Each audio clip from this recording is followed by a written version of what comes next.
நீங்கள் எப்பயாவது அடுத்தவங்கள்ட்ட இது என்னால் முடியாது அப்படின்னு சொல்லிட்டு அதுக்கப்புறம் முடியாதுன்னு சொல்லிட்டோமே அப்படின்னு கில்ட்டாக ஃபீல் பண்ணியிருக்கீங்களா? எப்போவுமே உங்கள் கூட இருக்கிறவங்க அவங்களோட ஸ்ட்ரெஸ்ஸை, அவங்களோட பிரச்சனையை, அவங்களோட பொறுப்புகளை உங்கள் மேலே போட்டுக்கிட்டே இருக்காங்க. நீங்கள் அமைதியாகவே உட்காந்துக்கிட்டு இருக்கீங்களா? எப்போவுமே அடுத்தவங்களுக்கு ஏதாவது உதவி பண்ணிக்கிட்டே இருக்கீங்க. ஆனால் உங்களுக்குள்ளே நம்மளை அடுத்தவங்க பயன்படுத்திக்கிறாங்களோ, நம்மளை அடுத்தவங்க யூஸ் பண்ணிக்கிட்டே இருக்காங்களோ, நமக்கு யாரும் உதவி பண்ணுறதே இல்லையே, ரொம்ப டயர்டாகிட்டே இருக்கே, நமக்கு நம்ம எதுவுமே பண்ணிக்கிறது இல்லையே அப்படின்னு உணர்ந்திருக்கீங்களா?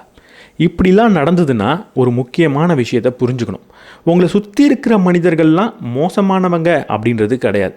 இங்கே என்ன பிரச்சனைனா ஒரு மந்திர வார்த்தை இருக்குது, அதுதான் எல்லைகள். உங்களுக்கான எல்லையை நீங்கள் வரையறுக்கலை அப்படின்னு அர்த்தம். பவுண்ட்ரிஸ். எப்படி இந்த பவுண்ட்ரிஸை செட் பண்ணுறது? இன்றைக்கி இந்த வீடியோவில் பவுண்ட்ரிஸ் அப்படின்ற புத்தகத்தோட சம்மரியை உங்கள் கூட நான் ஷேர் பண்ணிக்க போகிறேன். இதன் மூலமாக எப்படி நான் அடுத்தவங்கள்ட்ட நோ சொல்கிறது, ஏன் அன்பான மனிதர்கள் தான் எப்போவுமே அதிக துன்பத்தை அனுபவிக்கிறாங்க, எப்படி எனக்கான பவுண்ட்ரிஸை நான் செட் பண்ணுறது, அதே நேரத்தில் அடுத்தவங்க என்னை வெறுக்காமலையும் பார்த்துக்கிறது, எப்படி அடுத்தவங்க என்னை கண்ட்ரோல் பண்ணும்போது அங்கேருந்து நான் தப்பிக்கிறது, இதற்கான பதிலெல்லாம் கற்றுக்க போகிறீங்க. இந்த வீடியோவை கடைசி வரைக்கும் பாருங்கள். இதில் எங்கேயாவது சொல்ல போகிற ஒரு பாடம் உங்கள் வாழ்க்கையவே புரட்டி போடுறதுக்கான வாய்ப்புன்றது இருக்குது. நம்ம சேனலுக்கு நீங்கள் புதுசாக இருந்தீங்கன்னா நான் படிக்கிறதுலேயே நல்ல புத்தகத்தை வாரம் 2 முறை உங்கள் கூட பகிர்ந்துப்பேன். ஆன்லைனில் செலவு பண்ணக்கூடிய நேரத்தை பயனுள்ள வகையில் செலவழிக்கணும் அப்படின்னு நீங்கள் நினச்சிங்கன்னா நம்ம சேனலுக்கு சப்ஸ்கிரைப் பண்ணிவிட்டு கூடவே பெல் பட்டனையும் ப்ரெஸ் பண்ணிவிடுங்க.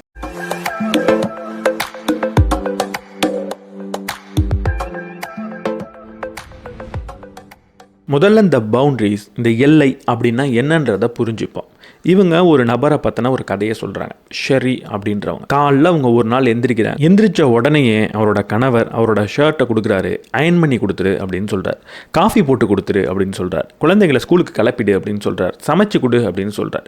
எல்லாத்தையும் முடிச்சு வச்சுட்டு அவங்க ஆஃபீஸ் போனால் அங்கே பாஸ் திடீர்னு வந்து ஒரு ப்ராஜெக்டில் ஒரு நிறைய பிரச்சனை இருக்குது, உன் ப்ராஜெக்ட் இல்லை இருந்தாலும் கொஞ்சம் உதவி பண்ணு, இந்த ப்ராஜெக்டை கொஞ்சம் முடிச்சு கொடுக்கறதுக்கு டைம் ஸ்பெண்ட் பண்ணு அப்படின்னு ஏதோ ஒரு வேலையை கொடுக்குறாரு.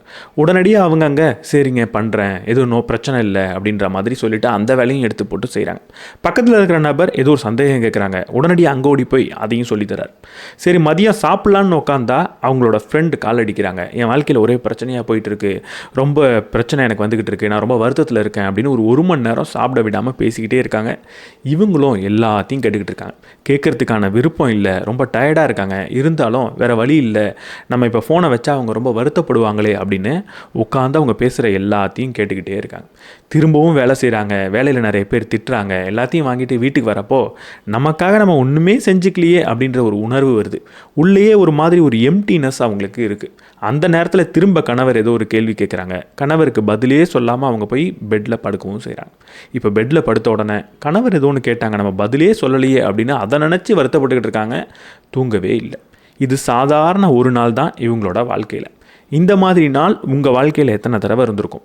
எப்போவுமே யார் என்ன கேட்டாலும் உடனடியாக செஞ்சு கொடுத்துட்டு கடைசியில் இரவு தூங்குறப்ப நமக்காக நம்ம ஒன்றுமே செஞ்சுக்கலையே அப்படின்னு ஏதாவது ஒரு நாள் நீங்கள் யோசிச்சிருக்கீங்களா? இப்படி நீங்கள் யோசிச்சுக்கிட்டு இருக்கீங்க அப்படின்னா நீங்கள் இங்கே பாதிக்கப்பட்ட நபர் கிடையாது. உங்களை சுற்றி இருக்கிறவங்கெல்லாம் உங்களை யூஸ் பண்ணிக்கிறாங்க அப்படின்றது கிடையவே கிடையாது. நீங்கள் அடுத்தவங்கள்ட்ட எங்கே உங்களால் முடியல அப்படின்ற ஒரே ஒரு வார்த்தையை சொல்கிறதில்ல. நீங்கள் எல்லாரையும் சந்தோஷப்படுத்தணும் அப்படின்னு நினைக்கிறீங்க. அதனால் உங்களை மட்டும் உங்களால் சந்தோஷமாக வச்சுக்க முடியறது கிடையாது. சில நேரங்களில் உங்களால் முடியாத இடத்துல முடியலை அப்படின்னு சொல்கிறது தான் ஒரு பவுண்ட்ரி. இந்த பவுண்ட்ரியை நம்ம தெளிவாக புரிஞ்சுக்கணுன்னா இன்னும் ஆழமான ஒரு விளக்கத்தை இவங்க சொல்கிறாங்க. ஒரு வீடை நீங்கள் கற்பனை பண்ணி பார்த்துக்கோங்க. ஒரு வீடை சுற்றி ஒரு வேலின்றது இருக்கும். அந்த வேலி தான் பவுண்ட்ரி. இந்த வேலி நமக்கு எதை காட்டுது? இந்த வேலிக்குள்ளே இருக்கக்கூடிய விஷயங்கள் என்னோட கட்டுப்பாட்டில் இருக்குது. இந்த வேலிக்குள்ளே ஏதாவது நடந்துச்சுன்னா அது என்னோட பிரச்சனை. இந்த வேலிக்கு வெளியில் ஏதாவது நடந்ததுன்னா அது என் கட்டுப்பாட்டில் இல்லை, அது என்னோட பிரச்சனை கிடையாது. வேலிக்குள்ளே இருக்கிற விஷயத்துக்கு நான் பொறுப்பு, வேலிக்கு வெளியே இருக்கிற விஷயத்துக்கு நான் பொறுப்பு இல்லை. அப்போது எந்த ஒரு எல்லையை தாண்டி உங்களோட கட்டுப்பாடு நிற்கிதோ, எந்த ஒரு எல்லையை தாண்டி உங்களோட பிரச்சனை நிற்கிதோ, எந்த ஒரு எல்லையை தாண்டி உங்களோட பொறுப்பு நிற்கிதோ அதுதான் பவுண்ட்ரி. இந்த பவுண்ட்ரியை நம்ம எல்லாரும் செட் பண்ணியே ஆகணும். அப்போ என்னோட பவுண்ட்ரிக்குள்ளே என்னெல்லாம் இருக்குது? என்னோட உணர்வுகள் என்னோட பவுண்ட்ரிக்குள்ளே தான் இருக்குது. என்னோட உணர்வை நான் பாதுகாத்துக்கணும். எந்த ஒரு நபரும் என்னோட உணர்வை காயப்படுத்தக்கூடாது. நீ இப்படி தான் ஃபீல் பண்ணணும் அப்படின்னு யாரும் சொல்லக்கூடாது. எனக்கு எப்படிப்பட்ட ஃபீலிங் வருதோ அதை நான் ஃபீல் பண்ண போகிறேன். அதே மாதிரி என்னை நீ இப்படி உணர வச்சுட்ட, என்னை நீ காயப்படுத்திட்டேன்னு அடுத்தவங்களை நான் சொல்ல போகிறது கிடையாது. என்னோட ஃபீலிங்க்கு நான் பொறுப்பு. ஒரு நபர் தொடர்ந்து என்னை காயப்படுத்திக்கிட்டே இருக்காருன்னா அந்த காயத்துலேருந்து வெளியே வரது என்னோட பொறுப்பு. அந்த நபரை நான் அவாய்ட் பண்ணலாம், இல்லை அவரை மாற்றணும்னா மாற்ற முடிஞ்சால் மாற்றிக்கலாம், இல்லை அவரை டோட்டலாக கூட இக்னோர் பண்ணலாம். ஆனால் என்னோட ஃபீலிங் என்னோட பொறுப்பு. இன்னொரு நபர் என் ஃபீலிங்க்கு பொறுப்பு கிடையாது. அதே மாதிரி இப்படி தான் நீ ஃபீல் பண்ணணும்னு யாரும் இங்கே சொல்லவும் கூடாது. ரெண்டாவது, என்னோட நம்பிக்கை. நான் எதை நம்பணும்னு நினைக்கிறேனோ அதை நான் நம்ப போகிறேன். என்ன இதை தான் நீ நம்பணும்னு ஒரு நபர் சொல்லக்கூடாது, இல்லை இதை நீ நம்பினா தப்பு அப்படின்னு சொல்லக்கூடாது. கடவுள் இல்லைன்னு நான் நம்ப போகிறேன்னா இல்லைன்னு தான் நான் நம்புவேன். இருக்குன்னு நம்ப போகிறேன்னா இருக்குன்னு தான் நம்புவேன். இதில் இப்படி தான் நீ நம்பணும், இதை நீ நம்பினா நீ முட்டாள் அப்படின்னு நீங்கள் யாரும் சொல்கிறதுக்கு ரைட்ஸ் கிடையாது. என் நம்பிக்கை என்னோடது. எதை நான் நம்ப போகிறேனோ அதை நான் முடிவு எடுத்துப்பேன். மூணாவது, நான் எடுக்கக்கூடிய முடிவுகள் நான் செய்யக்கூடிய செயல். எப்படிப்பட்ட முடிவு எடுக்கிறேன், எப்படிப்பட்ட செயல் செய்கிறேன் அப்படின்றது என்ன பாதிக்க போகுது, அது என்னோட பொறுப்பு. அதை இன்னொரு நபர் மேலே நான் பழி சுமத்த போகிறது கிடையாது. நான் ஒரு தப்பான முடிவு எடுத்துட்டு உனக்காக தான் எடுத்தேன், உன்னால தான் எடுத்தேன்னு யாரையும் நான் சொல்ல போகிறது கிடையாது. என்னோட முடிவுகளை நான் எடுக்க போகிறேன், எனக்கான செயலை நான் செஞ்சுக்க போகிறேன். நாலாவது, என்னோட வேல்யூஸ். எதை நான் மதிக்க போகிறேன், எதை முன்னிறுத்த போகிறேன், எது என்னோட ஃபிலாசபி, என்னோட செயல் எது சரி தப்பு அப்படின்றத எதை வச்சு நான் முடிவெடுக்க போகிறேன் அப்படின்றத நான் தான் தேர்ந்தெடுத்துக்க போகிறேன். அதன்படி தான் நடக்க போகிறேன். அஞ்சாவது, என்னோட உடம்பு. என்னோட தோல் எங்கே முடியுதோ அதுக்குள்ளே இருக்கிற எல்லாமே என்னோட உடம்பு என்னோட பொறுப்பில் இருக்குது. அதை என்னோட அனுமதி இல்லாமல் ஒரு நபரை நான் தொட அனுமதிக்க மாட்டேன். என்னோட அனுமதி இல்லாமல் ஒரு நபர் அதை பற்றி பேசக்கூடாது, தொடக்கூடாது. அதே நேரத்தில் இந்த தோலுக்குள்ளே இருக்கக்கூடிய இந்த பகுதியை நான் ஒரு பொக்கிஷம் மாதிரி பார்த்துக்கவும் செய்யணும். இதை ஆரோக்கியமாக வச்சுக்கவும் செய்யணும். அதற்கான பொறுப்பும் என்கிட்ட இருக்குது. இதுதான் என்னோட பவுண்ட்ரி. இந்த பவுண்ட்ரியை பற்றி ஒரு முக்கியமான வார்த்தையை நம்ம கற்றுக்கணும். இந்த புத்தகத்தில் சொல்லியிருக்கிறதுலையே ரொம்ப விலை மதிப்பற்ற வார்த்தை அது. கிட்டத்தட்ட சொல்லப்போனால் விலை மதிப்பற்ற வாக்கியம்னு கூட சொல்லலாம். ஒரே ஒரு வார்த்தை தான், ஆனால் அது ஒரு வாக்கியமாகவும் இருக்கும். ஆங்கிலத்தில் நோ அப்படின்னு சொல்கிறது, தமிழில் முடியாது அப்படின்னு சொல்கிறது. இந்த ஒரு வார்த்தையே போரும், அது ஒரு வாக்கியமாக மாறிடும்.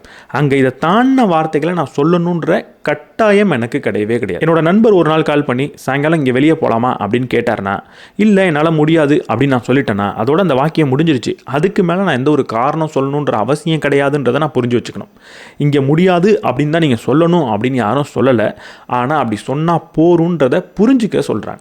நீங்கள் காரணம் சொல்லணும் அப்படின்னா சொல்லிக்கலாம். ஆனால் காரணம் சொல்லணுன்ற கட்டாயத்தை உங்களுக்கு அடுத்தவங்க கொடுக்கக்கூடாது. நீங்களாக வேணா தேர்ந்தெடுத்துக்கலாம். இந்த முடியாதுன்ற வார்த்தையை பயன்படுத்துகிறப்போ நம்ம ரொம்ப தவறான ஒரு ஒப்பீனியனில் இருக்கும். எப்போ அடுத்தவங்கள்ட்ட முடியாது நோ அப்படின்னு சொல்கிறோமோ அங்கே அவங்கள நம்ம நேசிக்கிறது இல்லை அப்படின்னு நினைக்கிறோம். உண்மையான அன்பு அப்படின்றது தொடர்ந்து எல்லாத்துக்கும் எஸ் சரி அப்படின்னு சொல்லிக்கிட்டே இருக்கிறது கிடையாது. உண்மையான அன்புனா எங்கே முடியலையோ அங்கே முடியாதுன்னு சொல்கிறதுக்கான சுதந்திரம் தான். அந்த சுதந்திரம் உங்கள்கிட்டருந்து பறிக்கப்படுது அப்படின்னா எல்லா இடத்துலையும் நீங்கள் சரின்னு தான் சொல்லணும்னு ஒரு நபர் சொல்கிறாருன்னா உண்மையாக அவருக்கு உங்கள் மீது அன்புன்றது கிடையாதுன்றதை புரிஞ்சுக்கணும். இந்த முடியாது நோன்ற வார்த்தை வெறும் இந்த வார்த்தையாக தான் இருக்கணுன்ற அவசியம் கிடையாது. இது வேறு வடிவத்துலேயும் வெளியில் வரலாம். அப்படி வரக்கூடிய சில வடிவங்கள் இருக்குது. முதல்ல உண்மையை பேசுகிறது, நேர்மையாக பேசுகிறது. உங்களை பற்றின ஒரு ஒப்பீனியனை நான் சொல்லணுமா, உங்கள் முகத்துக்கு நேராக நேரடியாக என் மனதில் பட்டா மாதிரி நான் சொல்கிறது. அது சரியாக இருக்கலாம், தப்பாக இருக்கலாம். ஆனால் இப்படி எனக்கு தோணுது அப்படின்னு மரியாதையோடு உங்கள்கிட்ட நான் சொல்கிறது. உங்களை சந்தோஷப்படுத்தணும் அப்படின்ற ஒரு எண்ணத்துக்காகவோ, இல்லை இப்படி சொல்லிட்டு அவர் வருத்தப்படுவார், நாளைக்கு இவர் நமக்கு உதவி பண்ண மாட்டார் அப்படின்ற எண்ணத்துலேயோ பேசாமல் இப்படி எனக்கு தோணுது அப்படின்றத மரியாதையோடு பேசக்கூடிய அந்த தன்மை, அது கிட்டத்தட்ட நோக்கு சமந்தான். அப்படி பேசக்கூடிய விஷயமே ஒரு பவுண்ட்ரியை நமக்கு காட்டுது. ஒருவேளை என்னால் அப்படி பேச முடியலன்னா அங்கே நான் பவுண்ட்ரியை செட் பண்ணல அப்படின்னு அர்த்தம். ரெண்டாவது, டிஸ்டன்ஸ். எனக்கு பிடிக்காத இடத்த விட்டு எவ்வளவு தொலைவு என்னால் போக முடியுமோ நான் போக போகிறேன். எவ்வளவு தொலைவு எனக்கு போகணுன்னு தோணுதோ நான் போக போகிறேன். எனக்கு பிடிக்காத ஒரு இடம் இருக்குன்னா அங்கேருந்து நான் வெளியேற போகிறேன். இல்லை எனக்கு பிடிக்காத ஒரு கூட்டம் என்னை தொடர்ந்து ஏதாவது ஒரு இடத்துக்கு இன்வைட் பண்ணிகிட்டு இருக்குது, என்னோடய ஃபேமிலி ஒரு கெட் டுகெதர் பண்ணுறாங்க, அங்கே என்னை கூப்பிட்டுக்கிட்டே இருக்காங்க அப்படின்னா, ஒருவேளை எனக்கு அங்கே போக பிடிக்கல, அவங்க பேசுகிற விதம் எனக்கு பிடிக்கல அப்படின்னா அங்கே நான் போக போகிறது கிடையாது. அந்த இடத்துக்குள்ளே நான் போக போகிறது கிடையாது. என்னோட இடம் எது, எந்த இடத்துல நான் எப்போ இருக்கணும் அப்படின்ற முடிவை நான் எடுத்தேன்னா அது நான் பவுண்டரியை செட் பண்ணிட்டேன் அப்படின்னு அர்த்தம். நோ சொல்கிறதுக்கு சமம் தான். மூணாவது, நேரம். எந்த நேரத்தை நான் யாருக்கு கொடுக்க போகிறேன், எந்த நேரத்தில் நான் என்ன செய்ய போகிறேன் அப்படின்ற முடிவை நான் எடுக்க முடியுதுன்னா அங்கே நான் பவுண்டரி செட் பண்ணியிருக்கேன்னு அர்த்தம். இரவு 9 மணிக்கு மேலே ஆஃபீஸ்லேருந்து கால் வந்தால் நான் ஃபோன் எடுக்க மாட்டேன் அப்படின்னு சொல்கிறேன்னா அங்கே நான் ஒரு பவுண்டரியை செட் பண்ணுறேன்னு அர்த்தம். ஞாயிற்றுக்கிழமை காலை பொழுதில் நான் ஃபோனே பேச மாட்டேன் யார்கிட்டையும், ஃபேமிலியாக இருந்தாலும் சரி அப்படின்னு நான் சொல்கிறேன்னா அங்கே நான் பவுண்ட்ரி செட் பண்ணுறேன் அப்படின்னு அர்த்தம். இந்த நேரத்தில் தான் நான் உங்கள் கூட இருப்பேன் அப்படின்னு சொல்கிறேன்னா அது ஒரு பவுண்ட்ரி. உங்களுக்கு நான் ஒரு அரை மணி நேரம் தரேன், அரை மணி நேரம் ஒரு மீட்டப் பண்ணலாம் அப்படின்னு நான் சொல்கிறேன்னா அது ஒரு பவுண்ட்ரி. என்னோட நேரத்தை நான் முடிவெடுத்தா பவுண்ட்ரி செட் பண்ணுறேன்னு அர்த்தம். அடுத்தவங்க முடிவெடுத்தாங்கன்னா அங்கே பவுண்ட்ரியே இல்லை அப்படின்னு அர்த்தம். நாலாவது என்னோட எமோஷன். என்னோட எமோஷனை யார்கிட்ட நான் காட்டணும், யார்கிட்ட காட்டக்கூடாது அப்படின்ற முடிவை என்னால் எடுக்க முடிஞ்சதுன்னா அங்கே பவுண்ட்ரி இருக்குன்னு அர்த்தம். யார் வேணாலும் என்னோட எமோஷனை எப்படி வேணால் மாற்றலாம், அதே நேரத்தில் என் எமோஷன் எல்லார்கிட்டையும் நான் காட்டுவேன் அப்படின்னா அங்கே பவுண்ட்ரி இல்லை அப்படின்னு அர்த்தம். சில சமயம் உங்களோட எமோஷனை சில நபர்கிட்ட உங்களுக்கு காட்ட பிடிக்கலன்னா நீங்கள் காட்ட தேவையில்லை. அது ஒரு நல்ல பவுண்ட்ரி இருக்கிறதுக்கான அடையாளம். கடைசியாக இங்கே ஒரே ஒரு விஷயத்தை தப்பாக நம்ம புரிஞ்சிக்க கூடாது. இந்த பவுண்ட்ரி அப்படின்னா ஒரு சுவர் மாதிரி அது கிடையாது. சுவருக்குள்ளே யாரும் வர முடியாது. இது ஒரு வேலி மாதிரி தான். அதுக்கு ஒரு கதவும் இருக்குது. இங்கே இந்த பவுண்டரியை தாண்டி யாருமே வரக்கூடாது அப்படின்னு நம்ம சொல்கிறதே கிடையாது. ஆனால் யார் வரணும் யார் வரக்கூடாது அப்படின்ற முடிவை நீங்கள் எடுக்கலாம். ஒரு நபர் உங்களை நோவே சொல்லக்கூடாது அப்படின்னு டார்ச்சர் கூட பண்ணலாம். ஆனால் அவர் பண்ணலாமா வேணாமான்றதை சொல்கிறதுக்கான உரிமை உங்கள்கிட்ட இருக்குது. என்னோட நண்பர் என்கிட்ட சாயங்காலம் இந்த இடத்துக்கு நீ வந்தே ஆகணும், இந்த சாப்பாடு உனக்கு ரொம்ப பிடிக்கும், கண்டிப்பாக நீ என் கூட வர அப்படின்னு கையை பிடிச்சி இழுத்துட்டு கூட போகலாம். ஆனால் அவர் இழுத்துட்டு போகிறதுக்கான உரிமையை நான் தான் கொடுக்கணுமே தவிர அவராக எடுத்துக்கூடாது. அப்போ இங்கே ஒரு கதவு இருக்குது அப்படின்றத புரிஞ்சுக்கோங்க. யார் வேணால் உள்ளே வரலாம், யார் வேணால் வெளியே போகலாம் அப்படின்றது கிடையாது. யார் உள்ளே வரணும் யார் உள்ளே வரக்கூடாதுன்றதை நம்ம சொல்ல முடியும் அப்படின்றது தான் பவுண்டரியை தவிர யாரும் வரக்கூடாதுன்றது பவுண்டரி கிடையாது. இதை புரிஞ்சுக்கிட்டதுக்கப்புறம் இந்த வீடியோவோட ஆரம்பத்தில் சொன்ன பிரச்சனைலாம் உங்கள் லைஃப்பில் இருக்குன்னா யார் காரணம்னு யோசிச்சு பாருங்கள். நீங்கள் பாதிக்கப்பட்ட நபர் கிடையாது. நீங்கள் ஒழுங்காக நோ சொல்கிறது கிடையாது. எல்லாருக்கும் எஸ் சொல்கிறீங்க. எல்லாருக்கிட்டையும் யார் என்ன கேட்டாலும் சரி அப்படின்னு சொல்லிக்கிட்டே இருக்கீங்க. அப்படி சொல்கிறதுனால உங்களோட அன்பை அவருக்கு நீங்கள் வெளிப்படுத்துறீங்க அப்படின்னு நினச்சிக்கிட்டு இருக்கீங்க. இல்லை அவரோட அன்பை அடையிறதாகவும் நினச்சிக்கிட்டு இருக்கீங்க. அப்படி நடக்கிறதே கிடையாது. நீங்கள் நோ சொன்னாலும் என்னால் முடியாது அப்படின்னு சொன்னாலும் அவங்க ஏற்றுப்பாங்க. உங்களை நேசிக்கக்கூடிய நபர்கள் கட்டாயம் அதை ஏற்றுப்பாங்க. அதை நீங்கள் சொல்லணும். இதை நம்ம எப்படிலாம் சொல்லலாம்? இந்த வீடியோவில் அதை தான் நம்ம புரிஞ்சுக்க போகிறோம். இந்த பவுண்டரியை ஒழுங்காக செட் பண்ணாதனால வரக்கூடிய பிரச்சனைகள் எப்படி எல்லாம் இருக்கலாம். இவ்வளவு நேரம் நம்ம பவுண்ட்ரினா என்ன, அது இருக்கிறது எவ்வளவு முக்கியம், அது இல்லைனா என்ன மாதிரி பிரச்சனை வரும் அப்படின்றத பேசணும். ஆனால் ஒரு நபர் அவருக்கான பவுண்ட்ரியை செட் பண்ணலன்னா அவர் எப்படி இருப்பார்? இந்த வீடியோவோட ஆரம்பத்தில் ஷெரி அப்படின்றவங்களோட கதையை சொன்னேன். அப்படி மட்டும்தான் இருக்கணுன்ற அவசியம் கிடையாது. இப்போ ப்ராக்டிக்கலான 4 கேரக்டரை உங்களுக்கு நான் சொல்ல போகிறேன். இந்த 4 கேரக்டரில் ஏதாவது ஒன்று உங்கள்கிட்ட இருந்தால் நீங்களுமே பவுண்ட்ரி பிரச்சனையோட சஃபர் ஆகிட்டு இருக்கீங்க அப்படின்னு தான் அர்த்தம். முதல் டைப் என்னென்னா தி கம்ப்ளையண்ட். கம்ப்ளையண்ட் அப்படின்னா என்ன? எல்லாத்துக்கும் சரி சரி சரின்னு சொல்கிறது. அதாவது முன்னாடி ஒரு கதை சொன்னான்ல ஷெரி, அதனால தான் அவங்க பேரே ஷெரி போல இருக்குது. எல்லாத்துக்கும் சரி சரின்னு சொல்கிறது, முடியாதுன்னே சொல்ல தெரியாது, நோன்ற வார்த்தை அவங்களோட அகராதிலேயே கிடையாது. இப்படிப்பட்ட டைப் தான் கம்ப்ளைண்ட். எல்லாத்தையுமே ஏற்றுப்பாங்க, யார் என்ன கேட்டாலும் செஞ்சு கொடுப்பாங்க. இவங்க ஏன் முடியாதுன்னு சொல்கிறதே கிடையாது? முடியாதுன்னு சொல்கிறப்ப இவங்க எப்படி உணர்வாங்க?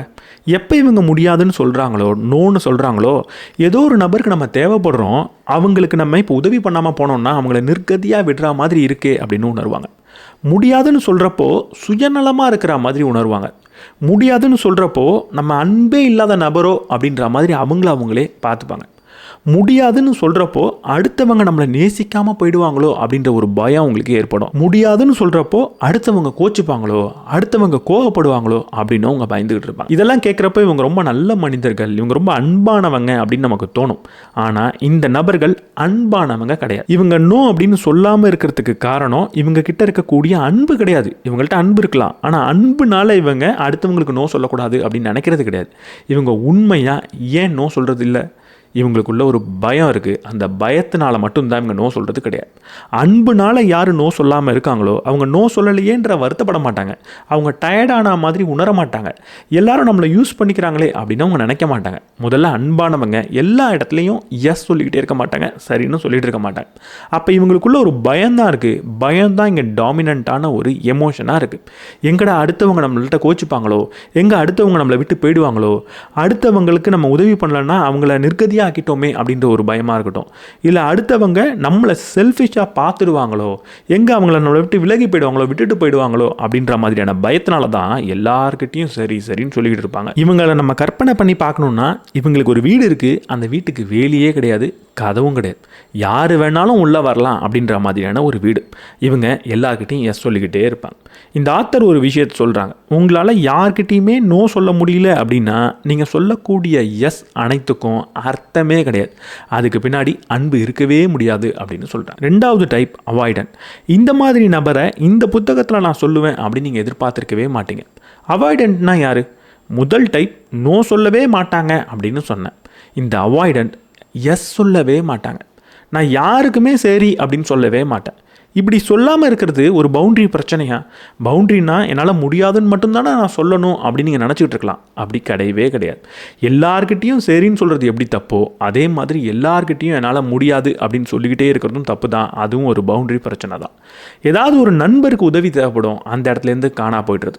நம்ம வீட்டில் இருக்கக்கூடிய நபர்களுக்கு பிரச்சனை வரும், அந்த பிரச்சனையை காது கொடுத்து கேட்காம அங்கேருந்து தப்பிச்சு ஓடிடுறது. நமக்கு சில சமயம் வருத்தமாக இருக்கும், யார்கிட்டையுமே அதை பற்றி பேசாமல் இருக்கிறது. கோபம் வரும், அப்பையும் தனிமையாக போயிடுறது, யார்கிட்டையும் பேசாமல் இருக்கிறது.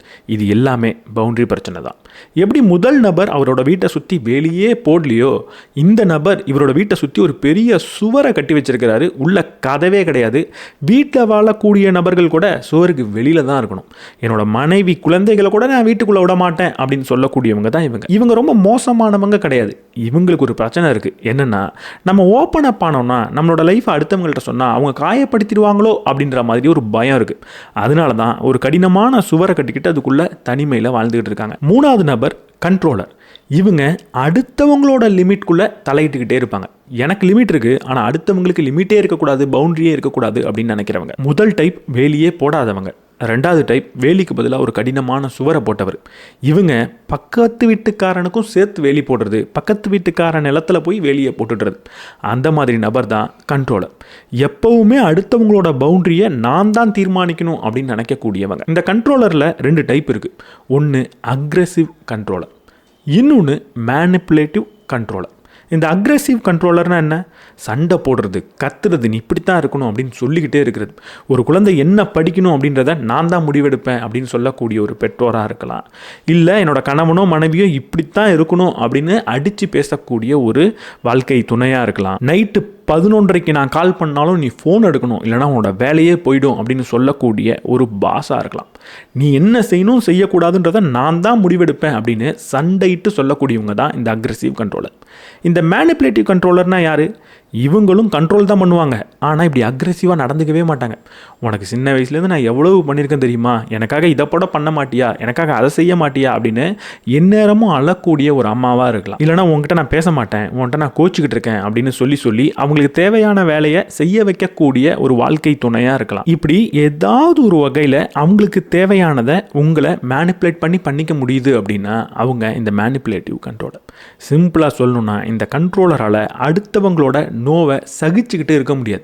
ஒரு நபர் முடியாதுன்னு சொன்னால் இவங்க சகிச்சிக்கவே மாட்டாங்க. ஒன்று கோவப்படுவாங்க, இல்லை உட்கார்ந்து அழுவாங்க. இப்படி பண்ணுறது மூலமாக அடுத்தவங்களை கண்ட்ரோல் பண்ணணும்னு நினைக்கிறவங்க தான் மூணாவது டைப். நாலாவது நான் ரெஸ்பான்சிவ் டைப். இந்த நான் ரெஸ்பான்சிவ்னா என்ன? இவங்க என் வாழ்க்கை தான் எனக்கு முக்கியம் அப்படின்னு இருக்கிறது. கிட்டத்தட்ட 2வது நபர் மாதிரி தான். 2வது நபர் எப்படி அடுத்தவங்களுக்கு எஸ்ஸே சொல்ல மாட்டாரோ அதே மாதிரி தான். ஆனால் இவங்க எந்த ஒரு காரணத்துக்காகவும் செய்ய மாட்டாங்க. இவங்களுக்குள்ள பயம்லாம் இருக்காது. இவங்களோட செல்ஃப் சென்டர்ட்னஸ், எனக்கு என் வாழ்க்கை ரொம்ப முக்கியம், என் வாழ்க்கை தான் எனக்கு பிடிச்சிருக்கு அப்படின்னு அவங்க மேலேயே அவங்க கவனமாக இருந்துக்கிட்டே இருக்கிறதுனால யாருக்குமே எஸ் சொல்லாமல் போகிறது. உதாரணத்துக்கு வீடு இருக்குது, வெளியெலாம் இருக்குது, கதவுலாம் இருக்குது, மனைவி குழந்தைகள்லாம் வீட்டுக்குள்ளே வராங்க.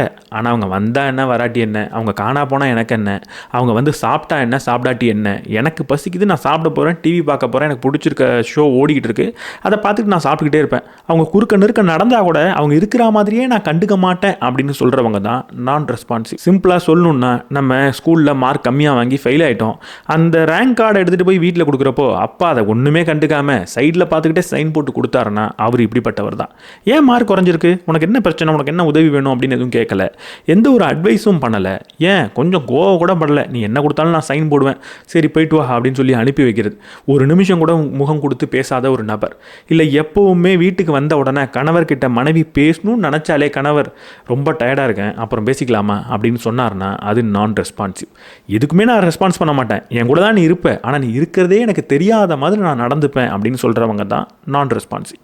இந்த 4 வகையும் ஏதோ ஒரு பவுண்டரி பிரச்சனையை அவங்கள்ட்ட வச்சுக்கிட்டு இருக்காங்க. இந்த பவுண்டரி ப்ராப்ளம்னா என்னன்றதை இப்போ நீங்கள் ஓரளவுக்கு புரிஞ்சு வச்சுக்கிட்டு இருக்கலாம். நம்மளோட பவுண்டரி ப்ராப்ளம் அப்படின்னா எல்லாரையும் உள்ளே விடுறது மட்டும் பிரச்சனை கிடையாது. சில சமயம் அடுத்தவங்களை நான் உள்ளே விட மாட்டேன் அப்படின்னு சொல்கிறது, இல்லை சில சமயம் உள்ளே வந்துட்டு போ ஆனால் நீ யாருன்னே எனக்கு தெரியாது நான் கண்டுக்கவே மாட்டேன் அப்படின்னு சொல்கிறது, இல்லை சில சமயம் அடுத்தவங்களோட பவுண்டரியில் போய் தான் நான் நிற்பேன் அப்படின்னு சொல்கிறது. இப்படி எப்படி இருந்தாலுமே அது பவுண்டரி பிரச்சனை தான். இதில் 4த்தில் ஏதாவது ஒன்று தான் நம்மள்ட்ட இருக்கணும் அப்படின்ற அவசியமும் கிடையாது. 4மே கூட கலந்து இருக்கலாம். இப்படி இருக்கிறது தான் பவுண்டரி பிரச்சனை. இது வரைக்கும் என் வாழ்க்கையில் நான் பவுண்டரி செட் பண்ணதே கிடையாது, இதுக்கப்புறம் தான் என் வாழ்க்கையில் நான் பவுண்டரி செட் பண்ண போகிறேன் அப்படின்னு நீங்கள் சொன்னீங்கன்னா, இந்த பவுண்டரிஸ் பற்றின சில லாவை நீங்கள் புரிஞ்சுக்கணும், சில விதிகளை புரிஞ்சுக்கணும். அதில் முதல் விதி என்னென்னா, விதை விதைத்தவன் வினை அறுப்பான். இங்கே ஏதாவது ஒரு நபர் தப்பு பண்ணார்னா அதற்கான பலனை அவர் கட்டாயம் அனுபவிச்சே ஆகணும். அவர் அனுபவிப்பார். ஆனால் சில நேரத்தில் நம்ம என்ன பண்ணுவோம்னா, அவர் கஷ்டப்படுறாரே நினச்சி அந்த விதியை பிரேக் பண்ண நினைப்போம். முக்கியமாக முதல் டைப், அந்த பவுண்டரி பிரச்சனை இருக்கக்கூடிய முதல் டைப் கம்ப்ளைண்ட். இவங்க என்ன பண்ணுவாங்கன்னா, அடுத்தவங்க கஷ்டப்படுறாங்களா உடனடியாக இவங்க மூக்க நினச்சி ஏதாவது ஒரு உதவி பண்ணணும் அப்படின்னு நினச்சிக்கிட்டே இருப்பாங்க. இப்படி உதவி பண்ணுறதுனால நம்ம நல்லவன் அப்படின்னு அவங்க நினச்சிப்பாங்க. இங்கே அவங்க பண்ணுறது உதவியே கிடையாது. ஏதாவது ஒரு நபர் தப்பு பண்ணுறாரு, அந்த தப்புனால அவர் கஷ்டப்படுறாருன்னா அவருக்கு நீங்கள் உதவி பண்ணணும்னு நினச்சா தயவு செஞ்சு அவரே அவர் பண்ணதை தப்புன்னு புரிஞ்சுக்கிறதுக்கான ஃபெசிலிட்டியே கொடுக்கணும். அங்கே தேவையில்லாமல் அந்த கஷ்டத்தை அவர்கிட்டேருந்து ரிமூவ் பண்ணிங்கன்னா திரும்ப திரும்ப அவர் தப்பு பண்ணிக்கிட்டே இருப்பார். இங்கே அடுத்தவங்களுக்கு உதவியே பண்ணக்கூடாது, நீங்கள் எஸ் சொல்லவே கூடாது அப்படின்னு இந்த ஆத்தர் சொல்ல. முதல் விதியை புரிஞ்சுக்கோங்க. ஏதாவது ஒரு நபர் உங்கள்கிட்ட உதவி கேட்குறாங்க, ஆனால் அந்த நபர் உண்மையாக வாழ்க்கையில் ஒரு தப்பு பண்ணி அதனால் இப்போ கஷ்டப்படுறாருன்னா அந்த இடத்துல நீங்கள் நோ சொல்கிறது ரொம்பவே நல்ல விஷயம்தான். ரெண்டாவது, லா ஆஃப் ரெஸ்பான்சிபிலிட்டி. பொறுப்பு எந்த இடத்துல நம்ம ஏற்றுக்கணும், எந்த இடத்துல நம்ம பொறுப்பு ஏற்றுக்கக்கூடாது அப்படின்றத புரிஞ்சுக்கணும். அடுத்தவங்க கிட்ட பொறுப்பாக நடந்துக்கணும். அடுத்தவங்களுக்காக நம்ம பொறுப்பாக இருக்க முடியாது. அடுத்தவங்க கிட்ட பொறுப்பாக நடந்துக்கிறதுனா என்ன? நம்ம அப்பா அம்மா கிட்ட நம்ம பொறுப்பாக நடந்துக்கணும். அவங்கள்ட்ட நேர்மையாக இருக்கணும், அவங்க மீது அன்பாக இருக்கணும், அவங்கள பத்திரமா பார்த்துக்கணும், அவங்களுக்கு தேவையான ஃபெசிலிட்டி எல்லாத்தையும் பண்ணித்தரும். இப்படி நம்ம நடந்துக்கிட்டோன்னா நம்ம பொறுப்பாக நடந்துக்கிறோம் அப்படின்னு அர்த்தம். ஆனால் அவங்களுக்காக பொறுப்பேற்றுக்கிறதுனா என்ன? அவங்களுக்கு எல்லாமே கிடைக்குது, இருந்தாலும் இல்லாத ஏதோ ஒரு விஷயத்தை நினச்சி அவங்க வருத்தப்பட்டுக்கிட்டே இருக்காங்க அப்படின்னா அவங்களோட எமோஷனை மாற்றணும்னு நீங்கள் நினச்சிங்கன்னா அவங்களுக்காக பொறுப்பேற்றுக்கிறதா அர்த்தம். எல்லாரோட எமோஷனும் அவங்களோட பொறுப்பு தான். நான் என்ன தான் பண்ணாலும் இங்கே வருத்தமாக இருக்கணும்னு முடிவு பண்ணிட்டா வருத்தமாக தான் இருப்பேன். அங்கே சந்தோஷமாக மாறணும் அப்படின்னா நான் தான் முடிவெடுத்து சந்தோஷமாக மாறணுமே தவிர ஏதோ ஒரு நபர் ஏதோ ஒரு செயலை செஞ்சு நான் சந்தோஷமாக ஆக்கவே முடியாது. அவர் அதை செஞ்சதுக்கப்புறம் வேறு ஏதோ ஒன்று செய்யலையேன்னு சொல்லி வருத்தமாக இருக்கிறதுக்கான வாய்ப்பு என்கிட்ட எப்போவுமே இருக்குது. அப்போ நான் வருத்தமாக இருக்கணும்னு முடிவு பண்ணிட்டா ஏதாவது ஒரு காரணம் சொல்லி வருத்தப்பட்டுக்கிட்டே தான் இருப்பேன். அப்போ என்னோட சந்தோஷம் என்னோட பொறுப்பு தான், அடுத்தவங்களோட சந்தோஷம் அவங்களோட பொறுப்பு.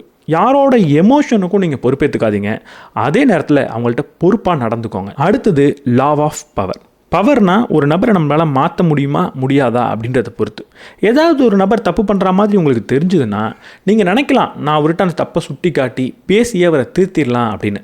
பல நேரத்தில் உங்களால் பேசி ஒரு நபரை திருத்தவே முடியாது. ஏன்னா அவர் அது தப்புன்னு உணராதனால தான் அதை திரும்ப செஞ்சுக்கிட்டே இருக்கார். அதாவது முதல் விதிப்படி அவர் செஞ்ச தப்புனால அவர் பலனை அனுபவிக்கவே இல்லை. ஏதாவது ஒரு வகையில் நீங்கள் உதவி பண்ணிக்கிட்டே இருக்கீங்க, அப்போ அவர் கட்டாயம் திரும்ப திரும்ப தப்பு செய்வார். இப்போ அந்த தப்பை மட்டும் திருத்தணும் அப்படின்னு நீங்கள் பேசி மாற்றணும்னு நினச்சிங்கன்னா முடியவே முடியாது. ஒரு நபர் தொடர்ந்து குடிச்சிக்கிட்டே இருக்காருன்னா பேசி உங்களால் அவரை சரி செய்யவே முடியாது. ஒரு நபர் எப்போவுமே உங்களை திட்டிக்கிட்டு இருக்காங்கன்னா நீங்கள் பேசி அவரை சரி செய்ய முடியாது. உங்கள் பாஸ் எப்போவுமே உங்களை தப்பாக நடத்துகிறாருன்னா பேசி அதை சரி செஞ்சிட முடியாது. அப்போ என்ன செய்ய முடியும்? உங்களோட பவரில் என்ன இருக்குது? உங்களோட செயல், உங்களோட பிஹேவியர், அது மட்டும்தான் உங்களோட கண்ட்ரோலில் இருக்குது. அப்போ அதை தான் நீங்கள் மாற்றிக்கணும் அப்படின்ற முடிவு எடுக்கணுமே தவிர இன்னொரு நபரை நான் மாற்றணும், இன்னொரு நபரை நான் திருத்தணும் அப்படின்ற முடிவுக்குள்ளே போகக்கூடாது. அது உங்களோட பவுண்டரியில் கிடையவே கிடையாது. அடுத்தது, லா ஆஃப் ரெஸ்பெக்ட். அடுத்தவங்களை மதிக்கும் போது மட்டும்தான் உங்களோட நோவை அவங்க அக்செப்ட் பண்ணிப்பாங்க. அடுத்தவங்களை மதிக்கிறதுனா என்ன? ஒரு நபர் நம்மள்கிட்ட வந்து நோ சொன்னாலோ இல்லை நம்மள்கிட்ட வந்து முடியாது இது என்னால் அப்படின்னு சொன்னாலோ அங்கே ஏன் முடியாது, ஏன் நோ சொல்கிற அப்படின்னு எந்த கேள்வியும் கேட்காம உடனடியாக சரின்னு ஏற்றுக்கிறது தான். எப்போ நம்ம அப்படி நடந்துக்கிறோமோ நம்மளை சுற்றி இருக்கிற நபர்கள் நம்மக்கிட்ட அப்படி கொஞ்சம் கொஞ்சமாக நடந்துக்க ஆரம்பிப்பாங்க. Lack of motivation. ஒரு செயல் அந்த செயல்னால் மட்டுமே நல்லதாவோ கெட்டதாவோ இருக்கணுன்ற அவசியம் கிடையாது. அந்த செயலுக்கு பின்னாடி இருக்கக்கூடிய மோட்டிவ்னால ஒரு நல்ல செயல் கூட கெட்ட செயலாக இருக்கலாம். நம்ம பல நேரத்தில் அடுத்தவங்களுக்கு உதவி பண்ணணும்னு நினச்சிக்கிட்டு இருப்போம். அதனால எல்லா இடத்துலையும் எஸ் சொல்லிக்கிட்டே இருப்போம். நான் ஒரு நபருக்கு எஸ் சொல்லிட்டு உதவி பண்ணுறதுனாலலாம் நான் நல்ல செயல் செய்கிறேன்றது அர்த்தமே கிடையாது. அதுக்கு பின்னாடி என்ன மோட்டிவ் இருக்குது?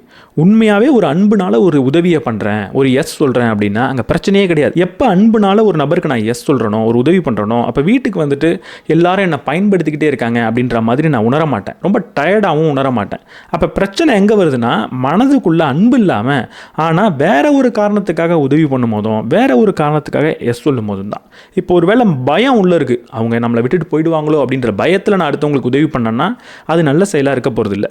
இல்லை கில்ட்டாக கூட இருக்கலாம், ஒருவேளை உதவி பண்ணலன்னா இப்படி ஆகிடுமே, நமக்கு ரொம்ப கில்ட்டாக இருக்குமே, குற்ற உணர்வாக இருக்குமே அப்படின்னு நினச்சி நான் உதவி பண்ணால் அதுவும் நல்ல உதவி கிடையாது. இல்லை நான் உதவி பண்ணல அப்படின்னா இந்த உதவி பண்ணுற அளவுக்கு கூட உனக்கு லாய்க்கு இல்லையா, நீ அவ்வளோ பெரிய ஆள் இல்லையான்னு அடுத்தவங்க பார்த்துருவாங்க, எனக்கு அவமானமாக இருக்கும் அப்படின்னு நினச்சி நான் உதவி பண்ணேன்னா அதுவும் நல்ல உதவி கிடையாது.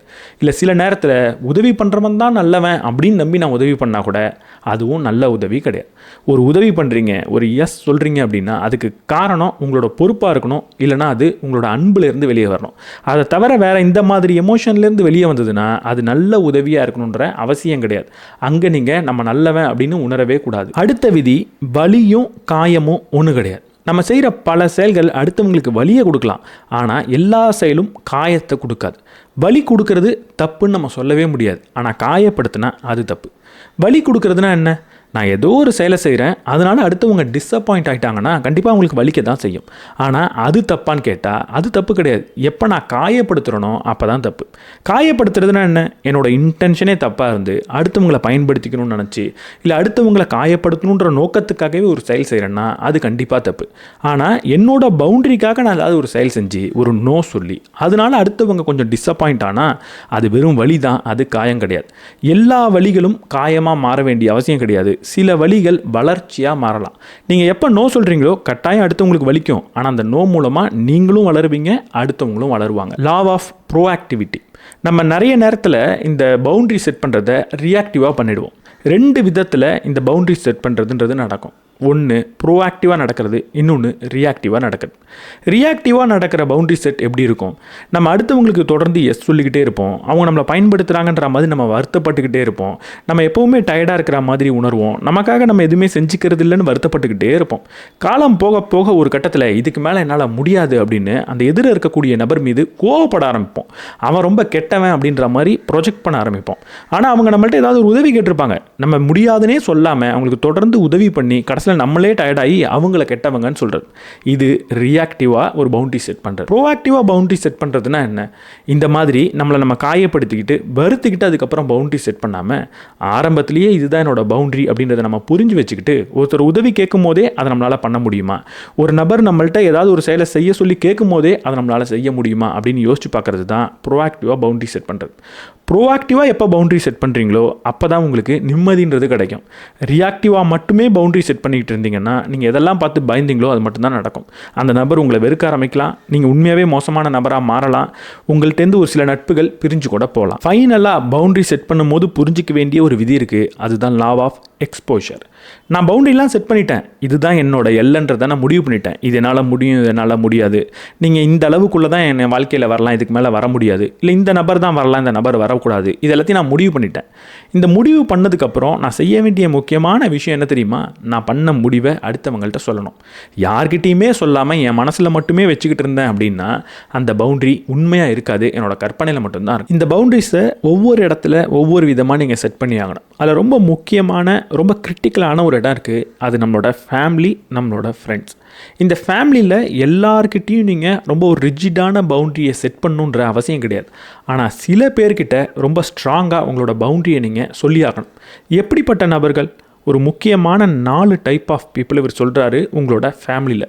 இந்த 4 விதமான மனிதர்கள் உங்கள் ஃபேமிலியில் இருந்தாங்கன்னா அவங்கக்கிட்ட கொஞ்சம் ஸ்ட்ராங்காகவே உங்களோட பவுண்டரியை நீங்கள் டிஃபைன் பண்ணி ஆகணும். கில்ட் ட்ரிப் தொடர்ந்து கொடுத்துக்கிட்டே இருக்கிறவங்க. இந்த கில்ட் ட்ரிப் கொடுக்குறதுனா என்ன? நீங்கள் எதை பண்ணாலும் நான் உன்னை எப்படிலாம் பார்த்துக்கிட்டேன், நான் உனக்கு என்னெல்லாம் செஞ்சுருக்கேன் அப்படின்னு சொல்லி நீங்கள் ஏதாவது ஒரு குற்ற உணர்ச்சியில் இருக்கிற மாதிரியே பார்த்துக்கக்கூடிய நபர்கள். எப்போவுமே உங்களை ஏதாவது ஒரு குற்ற உணர்ச்சியிலேயே ஒரு நபர் வச்சுக்கிட்டு இருந்தாரு அப்படின்னா அவங்கக்கிட்ட உங்களோட பவுண்டரியை நீங்கள் சொல்லி ஆகணும். அவங்க ஏதாவது ஒரு உதவி உங்களுக்கு பண்ணியிருந்தா கூட நீங்கள் நேரடியாக அதற்கான கடனை திரும்ப கட்டியே ஆகணும், வட்டியோட. ஏன்னா இந்த மாதிரி நபர்கள் உங்களுக்கு உதவி பண்ணலை, உங்களை வாழ்க்கையில் உயர்த்தணும்னு நினைக்கல, உங்களை பயன்படுத்திக்கணுன்றதுனால தான் ஏதோ ஒரு உதவி பண்ணி அதை திரும்ப திரும்ப உங்கள்கிட்ட சொல்லி காட்டிக்கிட்டே இருக்காங்க. நீங்கள் வாழ்க்கையில் என்ன தப்பு பண்ணாலும் தப்புன்னு கூட கிடையாது, அவங்களுக்கு ஏற்ற மாதிரி ஒரு செயல் செய்யலைன்னா அந்த நேரத்தில் அதை சொல்லி காட்டி உங்களுக்கு ஒரு குற்ற உணர்ச்சியை கொடுத்துக்கிட்டே இருப்பாங்க, ஒரு கில்ட் ட்ரிப்பை கொடுத்துக்கிட்டே இருப்பாங்க. இவங்க வாழ்க்கையில் உங்களுக்கு என்னெல்லாம் கொடுத்துருக்காங்களோ அதை திரும்பி கொடுக்கறது மூலமாகவும் உங்களோட பவுண்டரி இதுதான்றதை தெளிவாக சொல்கிறது மூலமாகவும் தான் இதிலிருந்து உங்களால் வெளில வர முடியும். 2வது ட்ரையாங்குலேஷன். இந்த ட்ரையாங்குலேஷன் இருக்கிறதுலே ரொம்ப மோசமான ஒரு டைப். நமக்கும் அவங்களுக்கும் ஒரு பிரச்சனை இருக்கும், நம்ம செய்கிற செயல் ஏதாவது அவங்களுக்கு பிடிக்காம கூட போகலாம். ஆனால் அவங்க அதை நம்மள்ட்ட நேரடியாக சொல்லாமல் ஒரு 3வது நபர்கிட்டயே எந்நேரமும் சொல்லிக்கிட்டு இருந்தாங்க அப்படின்னா அது ரொம்ப பெரிய பிரச்சனை. நம்மள்ட்ட இருக்கக்கூடிய பிரச்சனையை நம்மக்கிட்ட சொல்லணும், அவங்கள்ட்ட இருக்கிற பிரச்சனையை நம்ம அவங்கள்ட்ட சொல்ல போகிறோம். ஆனால் 3வது நபர்கிட்ட மட்டுமே நம்மளை பற்றி தப்பாக பேசுகிறாங்க அப்படின்னா அவங்களுக்கு தேவை ஒரு சின்ன என்டர்டைன்மெண்ட் தான். நம்ம எல்லாருமே ஏதாவது சின்ன சின்ன தப்பு பண்ணுவோம், அந்த தப்பை அடுத்தவங்கள்ட்ட பேசுறது மூலமாக அவங்க அங்கே என்டர்டைன்மெண்ட் ஆகிட்டு இருக்காங்க. அவங்கக்கிட்டையும் கட்டாயம் உங்களோட பவுண்டரியை நீங்கள் சொல்லி ஆகணும். முடிஞ்சா 3வது நபர்கிட்டையும் எங்களோட லைஃப்குள்ள நீங்க இன்வால்வ் ஆகக்கூடாது அப்படின்றத சொல்லணும். அடுத்த டைப், ஒரு பர்மிஷன் கேட்காம நம்மளோட லைஃப்ல எந்த நேரம் வேணாலும் வரலாம் அப்படின்ற ஒரு அட்வான்டேஜை எடுத்துக்கிறவங்க. நான் திரும்ப திரும்ப திரும்ப உனக்கு கால் பண்ணிக்கிட்டே இருப்பேன், உன்கிட்ட கேட்காமலே உன்னோட மெசேஜஸை நான் படிப்பேன், உன்னோட மெயிலை நான் படிப்பேன், உனக்கு யாராவது கால் பண்ணாங்கன்னா நான் எடுத்து ஃபோன் பண்ணி உனக்காக நான் பதில் சொல்லிவிட்டு உன்கிட்டயே அதை நான் சொல்ல மாட்டேன். உன்னோட ஃப்ரெண்ட்ஸ் யாராவது உனக்கு கால் பண்ணால் நான் ஃபோன் எடுத்துகிட்டு அவர் அங்கெல்லாம் வரமாட்டார் அப்படின்னு சொல்லிட்டு ஃபோனை கட் பண்ணிவிட்டு வச்சுருவேன். உன்கிட்டயே நான் இன்ஃபார்ம் பண்ண மாட்டேன். உனக்கான முடிவை நான் எப்படி வேணாலும் எடுக்கலாம், அதற்கான சுதந்திரம் எனக்கு இருக்குது. உன் வாழ்க்கைக்குள்ளே நான் எப்படி வேணாலும் வரலாம், எப்போ வேணாலும் வரலாம், அது உன் வாழ்க்கை கிடையாது, அது என்னோட வாழ்க்கை அப்படின்னு நடந்துக்கிறவங்க. இப்படிப்பட்ட நபர்கிட்ட கட்டாயம் உங்களோட பவுண்டரியை நீங்கள் சொல்லி ஆகணும். இந்த செயலை நீ செய்யக்கூடாதுன்னா செய்யக்கூடாது அப்படின்னு சொல்லி ஆகணும். இல்லைனா இவங்க கிட்ட இருந்து முடிஞ்சால் கொஞ்சம் தள்ளி கூட நீங்கள் இருக்கலாம். அடுத்தது, தவறான மனிதர்கள் கிடையாது, ரொம்பவே நல்ல மனிதர்கள். ஆனால் நம்ம மீது இருக்கக்கூடிய அக்கறையினால எப்போவுமே நம்மளை தொல்லை பண்ணிக்கிட்டே இருக்கவங்க. நம்ம எங்கே போனாலும் எப்போ வருவேன்னு கால் பண்ணிக்கிட்டே இருக்கிறவங்க, நம்ம செய்யக்கூடிய செயல்களில் பார்த்துருக்கணும்னு சொல்லிக்கிட்டே இருக்கிறவங்க, ஒரு சின்ன ரிஸ்க்கை கூட நம்மளை எடுக்க விடாமல் தடுத்துக்கிட்டே இருக்கிறவங்க. நம்மளோட அப்பா அம்மாவை கூட இருக்கலாம், நம்ம மீது இருக்கக்கூடிய ரொம்ப பெரிய ஒரு பாசத்தில் இதை தொடர்ந்து செஞ்சுக்கிட்டே இருப்பாங்க. இவங்களை நீங்கள் அவாய்ட் பண்ண முடியாது. இவங்க கிட்ட போய் இதுதான் உன் பவுண்டரின்னு நீங்கள் தெளிவாக சொல்ல முடியாது. இவங்க கிட்ட என்னால் என்ன பார்த்துக்க முடியும் அப்படின்னு நீங்கள் நிரூபித்து காட்டணும். நீங்கள் வளர்ந்துட்டீங்க அப்படின்றத அவங்கள்ட்ட பேசி புரிய வைக்கணும். அடுத்து, உங்கள் நண்பர்கள் வட்டாரத்தில் இந்த 3 டைப் ஆஃப் நண்பர்கள் இருந்தால் அவங்கள்ட்ட பவுண்டரி இஷ்யூ இருக்குது அப்படின்னு அர்த்தம். அவங்க கிட்ட இருந்து முடிஞ்சால் நீங்கள் தள்ளி இருக்கலாம், இல்லைன்னா அவங்கள்ட்ட இந்த பவுண்டரியை தெளிவாக செட் பண்ணலாம்.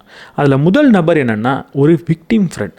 லைஃப்பில் எப்போவுமே அவருக்கு ஏதாவது ஒரு பிரச்சனை இருந்துக்கிட்டே இருக்கும். எல்லா துறையிலையும் அவருக்கு பிரச்சனை இருக்கும். வேலைக்கு போகிறாரா, வேலை செட் ஆகலை, வேலை எனக்கு பிடிக்கல, என்னோட பாஸ் இப்படி, என் பாஸ் அப்படி அப்படின்னு ஏதாவது சொல்லிக்கிட்டே இருப்பார். அவரோட உறவுலையும் அவருக்கு ஏதாவது ஒரு பிரச்சனை இருந்துக்கிட்டே இருக்கும். இப்படிப்பட்ட பிரச்சனை இருக்குன்னு சொல்லிக்கிட்டே இருப்பார். ஃபைனான்ஷியலாகவும் ஏதாவது ஒரு பிரச்சனையில் மாட்டிக்கிட்டே இருப்பார்.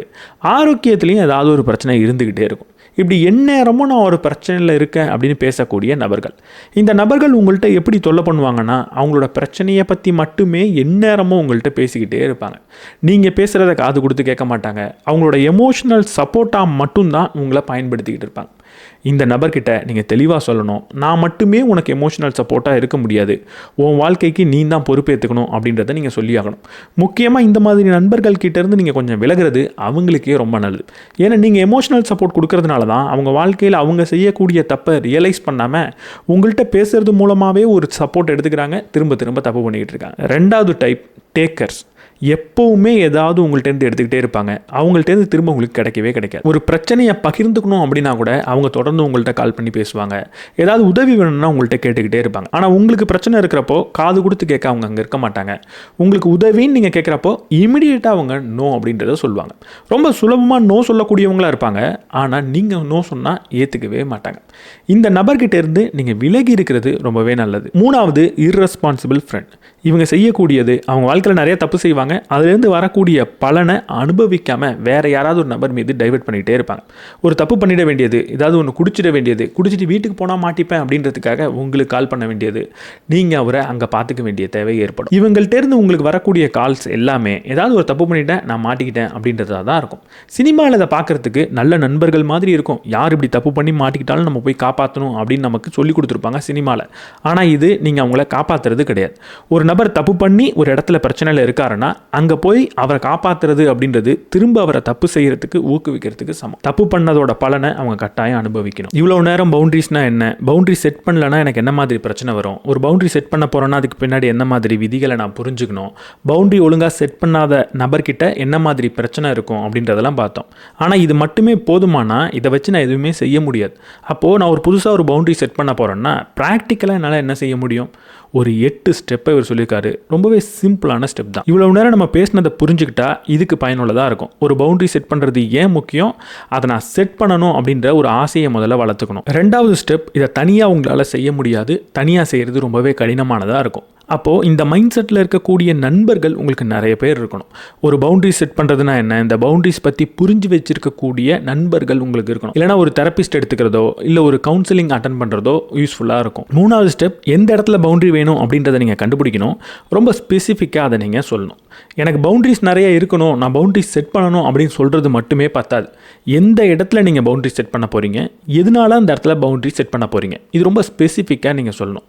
நைட்டு 9 மணிக்கு மேலே மேலே என்னோட அம்மா எனக்கு கால் பண்ணி என்னோட குழந்தைய நான் ஒழுங்காக பார்த்துக்கிறது இல்லை அப்படின்னு கத்துனா அந்த இடத்துல அதை நான் ஏற்றுக்க மாட்டேன் அப்படின்னு பவுண்டரியை கிளியராக நீங்கள் செட் பண்ணணும். எங்கள் அம்மா எனக்கு அட்வைஸே பண்ணக்கூடாது அப்படின்ற மாதிரியான பவுண்டரியை நீங்கள் செட் பண்ணக்கூடாது. எந்த இடத்துல எல்லையை மீறி அது போகுது அந்த இடத்துல நீங்கள் பவுண்டரி செட் பண்ணணும். இதுக்கு நீங்கள் எந்த இடத்துல பவுண்டரி வேணுன்றதை ஸ்பெசிஃபிக்காக புரிஞ்சுக்கணும், ஸ்பெசிஃபிக்காக அதை நீங்கள் ஐடென்டிஃபை பண்ணணும். இந்த பவுண்டரி செட் பண்ணும்போது நமக்குள்ள லிமிட் மசில் அப்படின்னு ஒன்று வளரும் அப்படின்னு ஒரு சொல்கிறார். ஒரு கற்பனையான விஷயம் தான். லிமிட் மசில்னா என்ன? எந்த ஒரு மசிலாக இருந்தாலும் கொஞ்சம் கொஞ்சமாக தான் ஸ்ட்ராங் ஆகும். அதே மாதிரி நம்ம எல்லையை வரையறக்கக்கூடிய அந்த மசிலை தான் அவர் லிமிட் மசில் அப்படின்னு சொல்கிறார். இதுவும் கொஞ்சம் கொஞ்சமாக தான் வளரும். அதனால எடுத்த உடனே பெரிய எடையை எடுத்து நீங்கள் ஒர்க் பண்ணக்கூடாது. சின்ன சின்ன இடையில இருந்து தான் ஆரம்பிக்கணும். அப்போ பவுண்டரி செட் பண்ணணும்னு நீங்கள் நினச்சிங்கன்னா ரொம்ப சின்ன விஷயத்தில் முதல்ல செட் பண்ணுங்கள், சின்ன அளவில் செட் பண்ணுங்கள். அங்கே பயிற்சி பண்ணி அதுக்கப்புறம் தான் நீங்கள் பெரிய சீரியஸான பவுண்டரியை செட் பண்ணணும். அடுத்த ஸ்டெப் ரொம்ப ரொம்ப முக்கியமான ஒரு ஸ்டெப். எப்போ நீங்கள் ஒரு பவுண்டரியை செட் பண்ணாலும் அங்கே கில்ட்டுன்றது வரும், ஒரு குற்ற உணர்ச்சி வரும். இல்லை சுற்றி இருக்கிற நபர்கள் உங்களுக்கு குற்ற உணர்ச்சியை கொடுக்கலாம். அப்போ இந்த குற்ற உணர்ச்சியை கையாளுறது எப்படின்றத நீங்கள் கற்றுக்கிட்டாகணும். குற்ற உணர்ச்சியை எப்படி நீங்கள் கையாள போகிறீங்க? கண்டிப்பாக ஒரு குற்ற உணர்ச்சி வரும். வந்த உடனே உங்களை நீங்களே ஒரே ஒரு கேள்வி கேட்டுக்கோங்க. இப்போ நான் ஏதாவது தப்பாக பண்ணனா, இப்போ நான் பண்ண செயல் சரியா இல்லை தப்பா? இப்போ நான் ஒரு பவுண்டரியை கிரியேட் பண்ணியிருக்கேன், இல்லை நான் நோ அப்படின்றத சொல்லியிருக்கேன். இப்படி சொன்னது அடுத்தவங்களோட எல்லையில் இருக்கா, என்னோட எல்லையில் இருக்கா? என் வாழ்க்கைக்கு நான் நோ சொல்லியிருக்கேனா, இல்லை அடுத்தவனோட வாழ்க்கையில் ஏதாவது ஒரு பிரச்சனையை உண்டு பண்ணியிருக்கேன்? அடுத்தவங்க சார்ந்ததே அது இல்லை அப்படின்னு இருக்கிற பட்சத்தில் நான் பண்ணது தப்பு கிடையாது. அப்போ இங்கே வந்த கில்ட்டை நான் அப்படியே அனுபவிக்க போகிறேன், இது தானாக கொஞ்சம் நேரத்தில் போயிடும் அப்படின்னு நீங்கள் சொல்லணும். இது ஒவ்வொரு தடவை இந்த கில்ட் ட்ரிப் நீங்கள் அடையும் போதும் திரும்ப திரும்ப இதை நீங்கள் பண்ணிக்கிட்டே இருக்கணும். எப்படி கில்ட்டை கையாளுறதுன்றதை கட்டாயம் கற்றுக்கணும். அதை கற்றுக்காமல் நம்மளால் பவுண்டரி செட் பண்ணவே முடியாது. அடுத்த ஸ்டெப், எப்போவுமே ஒரு பவுண்டரி செட் பண்ணுறீங்கன்னா அதை அடுத்தவங்க கிட்ட நீங்கள் சொல்லணும். உங்கள் மனதில் மட்டுமே வச்சுக்கக்கூடாது. அப்படி சொல்லும் போது என்னென்னலாம் நீங்கள் கடைப்பிடிக்கணும்? முதல்ல டைரெக்டாக சொல்லணும். சுற்றி வளைச்சி நீங்கள் சொல்லாமல் டைரெக்டாக அந்த நபர்கிட்ட சொல்லணும். மூணாவது நபர்கிட்ட சொல்லாமல், இல்லை வேறு ஏதோ ஒரு நபர்கிட்ட சொல்லாமல் யார்கிட்ட சொல்லணுமோ அவங்கக்கிட்ட சொல்லணும். ரெண்டாவது, ஸ்பெசிஃபிக்காக இருக்கணும். நான் முதல்ல சொன்ன மாதிரி எந்த இடத்துல பவுண்டரி வேணுமோ, எந்த அளவுக்கு பவுண்டரி வேணுமோ அதை மட்டும்தான் நீங்கள் சொல்லணும். நைட்டு 10 மணிக்கு மேலே வேலை விஷயமா எனக்கு நீங்கள் கால் பண்ணாதீங்க அப்படின்னு தான் நீங்கள் சொல்லணும். நான் வீட்டுக்கு போனதுக்கப்புறம் எனக்கு எந்த ஒரு காலும் வரக்கூடாது அப்படின்னு நீங்கள் சொல்கிறதுக்கு பதிலாக எந்த இடத்துல உண்மையாக பவுண்டரி வேணுமோ அதை மட்டும் ஸ்பெசிஃபிக்காக சொல்லணும். இப்படி சொல்லும் போது அதில் அன்பு இருக்கா அப்படின்ற கேள்வியை உங்களை நீங்களே கேட்டுக்கணும். அன்பால் நீங்கள் சொல்லும் போது தான் இன்னொரு நபர் புரிஞ்சுப்பாரே தவிர நீங்கள் கோவப்பட்டோ இல்லை பயந்தோ சொல்லும் போது அவர் அதை புரிஞ்சுக்க மாட்டார். இப்படி அடுத்தவங்கள்ட்ட சொல்கிற விஷயத்தை திரும்ப திரும்ப ஒரே மாதிரி சொல்லணும். முதல் தடவை நீங்கள் சொல்கிறீங்க, அவர் அதை கேட்காம திரும்பவும் உங்களோட பவுண்டரிக்குள்ளே வரார். திரும்பவும் அதே டைலாக்கை சொல்லுங்கள். திரும்பவும் அவர் உங்களோட எல்லைக்குள்ளே வந்தார்னா திரும்பவும் அதே டைலாக்கை சொல்லுங்கள். இங்கே மாற்றி மாற்றி நீங்கள் சொல்லிக்கிட்டு இருந்தீங்கன்னா அவரால் புரிஞ்சிக்கவே முடியாது எதை செய்யணும் எதை செய்யக்கூடாதுன்னு. அதனால் ஒரே டைலாக்கை ஒரே மாதிரி ஒரே அளவில் ஸ்பெசிஃபிக்காக நீங்கள் சொல்லிக்கிட்டே இருக்கணும். இப்படி நீங்கள் தெளிவாக சொன்னதுக்கப்புறம் 3 விதமான ரெஸ்பான்ஸ் வரும். அந்த ரெஸ்பான்ஸை அனலைஸ் பண்ண உங்களுக்கு தெரியணும். முதல் ரெஸ்பான்ஸ் என்னென்னா, உங்களோட பவுண்டரியை அவங்க புரிஞ்சுப்பாங்க. புரிஞ்சுக்கிட்டு உங்கள்கிட்ட ஒரு நல்ல நட்போட தான் அவங்க இருப்பாங்க. ரெண்டாவது ரெஸ்பான்ஸ், அவங்க அங்கே அக்ரெசிவாக மாறுவாங்க. அக்ரெசிவாக மாறுறதுனா ரொம்ப கோவப்படுறது, ரொம்ப ப்ரெஷர் பண்ணுறது, நீ ஏன் இப்படி இருக்க, உங்ககிட்ட நிறைய தப்பு இருக்குது அப்படின்னு சொல்லிக்கிட்டே இருக்கிறது. மூணாவது டைப், மேனிப்புலேட் பண்ணுறது. உங்கள்கிட்ட இருந்து வித்ரா ஆகி போயிட்டே இருக்கிறது. உங்களோட ரிலேஷன்ஷிப்பே எனக்கு வேணாம், உங்கள் கூட நான் இதுக்கப்புறம் பேசவே மாட்டேன் அப்படின்னு விலகி போகிறது. இந்த 3 டைப்பில் எந்த டைப் வந்தாலும் இந்த 3 டைப் உங்களோட கண்ட்ரோலில் இல்லை அப்படின்றத நீங்கள் புரிஞ்சுக்கணும். எந்த டைப்பில் அவங்க ரியாக்ட் பண்ணுறாங்க அப்படின்றத புரிஞ்சுக்கிட்டு அவங்கள அவங்க போக்குலேயே விட நீங்கள் கற்றுக்கணும். ஃபைனல் ஸ்டெப், எந்த ஒரு லிமிட்டை நீங்கள் செட் பண்ணுறீங்களோ அந்த லிமிட் பர்மனண்ட்டான லிமிட்டாக இருக்கணும். இன்றைக்கி நான் ஒரு லிமிட் சொல்லுவேன், நாளைக்கு வேறு ஒரு லிமிட் சொல்லுவேன். இன்றைக்கி நீ இதை செய்யணும் அப்படின்னு சொல்லுவேன், நாளைக்கு நீ இதில் தலையிடாத அப்படின்னு நான் சொல்லுவேன். அப்படி நீங்கள் மாற்றிக்கிட்டே இருக்கக்கூடாது. ஒரு லிமிட்டை செட் பண்ணுறீங்க ஒரு நபருக்குன்னா அதுதான் கடைசி வரைக்கும் இருக்கணும். அது ஒவ்வொரு நாளும் மாறிக்கிட்டே இருக்கக்கூடாது. அட்லீஸ்ட் ரொம்ப சின்ன ஃப்ரீக்வன்சியில் அது மாறக்கூடாது. ஃபைனலாக ஒரு சின்ன விஷயத்தை நம்ம புரிஞ்சுக்கணும். இப்படி பவுண்டரி செட் பண்ணுறதுனால எனக்கு என்ன கிடைக்கும்? பவுண்டரி செட் பண்ணுறதுனால அடுத்தவங்க மாற மாட்டாங்க. நம்ம பவுண்டரி செட் பண்ணுறது அடுத்தவங்களை மாற்றுறதுக்கும் கிடையாது. ஆனால் இப்படி நல்ல பவுண்டரி செட் பண்ணால் அவங்களாவே மாறுறதுக்கான வாய்ப்பு இருக்குது. அது ஒரு சைடு எஃபெக்ட் தானே தவிர நம்ம பவுண்டரி செட் பண்ணுறது அடுத்தவங்களை மாற்றுறதுக்கு கிடையாது. பவுண்டரி செட் பண்ணால் நமக்கும் இன்னொரு நபருக்கும் கான்ஃப்ளிக்டே வராது, சண்டையே வராது அப்படின்றதும் கிடையாது. சண்டைகள் திரும்ப திரும்ப வந்துக்கிட்டு தான் இருக்கும். அதே மாதிரி பவுண்டரி செட் பண்ணால் நம்ம வாழ்க்கையிலிருந்து மோசமான மனிதர்கள்லாம் காணா போயிடுவாங்க, ரொம்ப டிஃபிகல்ட் பீப்புளெலாம் அங்கேருந்து போயிடுவாங்க அப்படின்றதும் கிடையாது. அப்போ நம்ம எதுக்கு தான் பவுண்டரி செட் பண்றோம் அப்படின்றத புரிஞ்சுக்கணும். முதல்ல நம்ம சுதந்திரமா இருக்கிறதுக்காக பவுண்டரி செட் பண்றோம். ரெண்டாவது, நம்ம வாழ்க்கைக்கு என்ன முக்கியம் நம்ம நினைக்கிறோமோ அதன்படி நடக்கிறதுக்காக பவுண்டரி செட் பண்றோம். மூணாவது, என் வாழ்க்கைக்கு நான் பொறுப்பேற்றுக்கிறதுக்காக நான் பவுண்டரி செட் பண்றேன். எல்லாரையும் என் வாழ்க்கைக்குள்ள அனுமதிச்சா அங்க என் வாழ்க்கையை எல்லாராலையும் மாற்ற முடியும். அப்ப அங்க நான் பொறுப்போட செயல்பட முடியாது. 4வது, ஒரு உண்மையான அன்பை அடுத்தவங்க மீது காட்டுறதுக்காக நான் பவுண்டரி செட் பண்ணுறேன். எங்கே நான் பவுண்டரியே செட் பண்ணலையோ அங்கே என்னால் அன்பாகவே இருக்க முடியாது. எங்கே நான் நோவே சொல்லியோ அங்கே நான் சொல்லக்கூடிய எஸ்ஸுக்கு அர்த்தமே கிடையாது. அதை விட ரொம்ப சிம்பிளாக நானாக இருக்கிறதுக்காக பவுண்டரி செட் பண்ணுறேன். எந்த ஒரு உறவுலையும் நான் நானாக இருக்கும்போது தான் அந்த உறவு உண்மையான ஒரு உறவாக இருக்கும். அப்போ அந்த உறவை நான் உண்மையாக வச்சுக்கிறதுக்காகவும் நானாக இருக்கிறதுக்காகவும் பவுண்டரி செட் பண்ணுறேன். அப்போ உங்கள் வாழ்க்கையில் பவுண்டரி செட் பண்ணிங்கன்னா இந்த விஷயங்கள் தான் உங்களுக்கு கிடைக்கும். எப்படி பவுண்டரி செட் பண்ணுறது அப்படின்றதையும் ஒரு 8 ஸ்டெப்பில் நம்ம பார்த்தோம். இதோட இந்த வீடியோவை நம்ம முடிச்சுக்கலாம். இந்த வீடியோ பற்றி நீங்கள் என்ன நினைக்கிறீங்கன்றத கமெண்ட் செக்ஷனில் சொல்லுங்கள். இந்த வீடியோ உங்களுக்கு பிடிச்சிருந்தால் லைக் பண்ணிவிட்டு உங்கள் நண்பர்களோட ஷேர் பண்ணுங்கள். நம்ம சேனலுக்கு நீங்கள் புதுசாக இருந்தீங்கன்னா சப்ஸ்கிரைப் பண்ணிவிட்டு பெல் பட்டனை ப்ரெஸ் பண்ணிவிடுங்க.